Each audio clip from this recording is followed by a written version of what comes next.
Municipal chairman, vice chairman ఆత్మీయ సత్కారంలో BRS working president KTR పాల్గొన్నారు.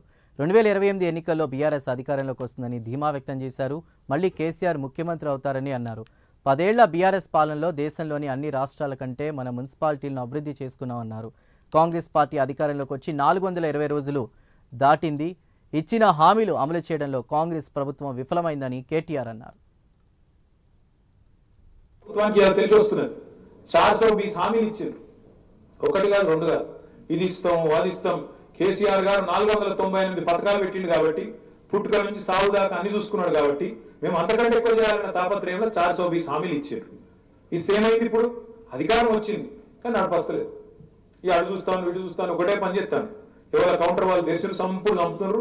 టకీ టకీ పడతాయి అన్నాడు. పడుతున్నాయి టకీ టకీ. ఎడ పడుతున్నాయి? ఢిల్లీలో పడుతున్నాయి పైసలు. ఈడ పడతలేవు. రైతుల ఖాతాల్లో పడతలేవు. ఆడబిడ్డలకు పైసలు వస్తలేవు. ఏమన్నా రేవంత్ రెడ్డి ఆదుకుందా?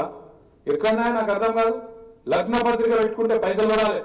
పిల్లలు పుట్టినాక పైసలు పడుతున్నాయి. కళ్యాణ లక్ష్మి నేను వచ్చినాక రేపు లగ్న పత్రిక పెట్టుకోండి, వెంటనే పైసలు తులం బంగారము ₹1,00,000 ఇస్తా అని చెప్పిండు. మరి ఇప్పుడు బంగారం దొరుకుతలేదా? లేకపోతే బంగారం షాపులలో ముఖ్యమంత్రికి పతారే లేదా? ఒక్కళ్ళకైనా వచ్చినాయా బంగారం, తులం బంగారం? ఎవరు రాలే.